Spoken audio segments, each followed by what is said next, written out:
La Procura di Roma ha chiesto rinvio a giudizio per i 4 appartenenti ai servizi segreti egiziani accusati del sequestro, delle torture e dell'omicidio di Giulio Regeni, il ricercatore di Fiumicello trovato privo di vita in Egitto nel febbraio del 2016.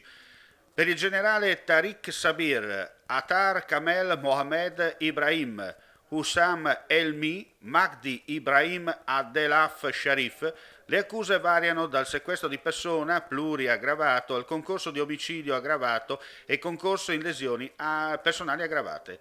In una nota la Procura Capitolina afferma che nella mattinata odierna, nel procedimento per il sequestro, la tortura e l'omicidio di Giulio Regeni, non essendo intervenuto alcun fatto nuovo dopo la notifica dell'avviso di conclusioni delle indagini, ha depositato la richiesta di rinvio a giudizio negli uffici del giudice dell'udienza preliminare nei confronti dei 4 cittadini egiziani appartenenti agli apparati di sicurezza. Lo scorso 13 gennaio la polizia albanese nella città di Pogradec ha dato esecuzione al provvedimento in ambito internazionale disposto a seguito dell'ordine di carcerazione emesso il 3 novembre 2020 dalla Procura della Repubblica di Udine nei confronti di un albanese di 33 anni.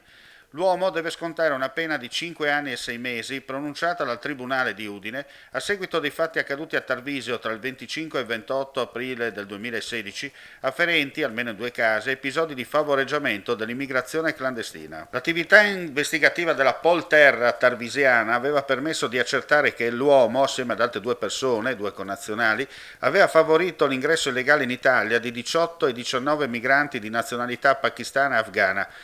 In un caso era stata utilizzata una vettura con targa albanese, nell'altro una vettura con targa francese. Una delle 2 auto fungeva da staffetta per evitare i controlli. Gli stranieri erano stati prelevati in Ungheria. Nell'immediatezza, il 28 aprile 2016, la Polterra aveva sottoposto a fermo 2 trafficanti di uomini. Il 33enne era stato ritenuto l'organizzatore. In sede dibattimentale erano stati riconosciuti comunque tutti e 3 colpevoli. Il 33enne nel frattempo aveva fatto perdere le sue tracce fino alla giornata del 13 gennaio scorso. In corso, come da prassi, le operazioni di estradizione.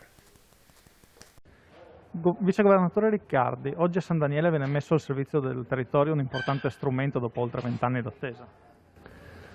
Sì, sicuramente un risultato importante, viene dopo quello di Tolmezzo e quindi anche questo ospedale avrà questa dotazione tecnologica evoluta, una risonanza magnetica che riuscirà a garantire migliori prestazioni, più vicini alle residenze dei cittadini, in una struttura che purtroppo, insomma, al di là delle nostre previsioni, è stata colpita anche lei dalla necessità di avere posti letto in area Covid e che tutti speriamo possa essere subito, ben presto liberata e possa continuare a proseguire nell'attività di servizio a quest'area importante del Friuli Centrale.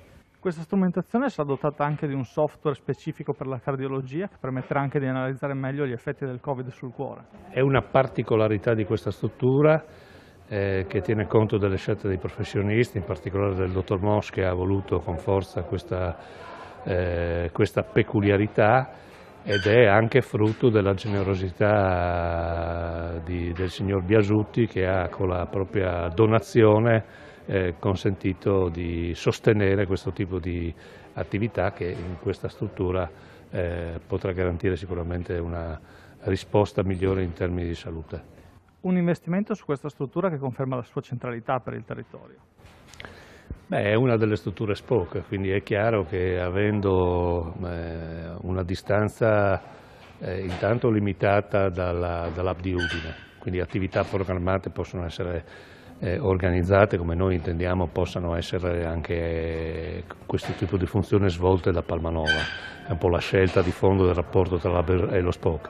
E in più il servizio di prossimità, cioè tutte quelle attività che confinano, chiamiamo così, con la medicina territoriale, perché è una struttura inserita in un territorio che ha una sua utenza estremamente importante e che soprattutto riconosce questo ospedale. Quindi noi di conseguenza, coerentemente a questo, continueremo a lavorare per dotarlo degli strumenti e anche dei professionisti che possono svolgere.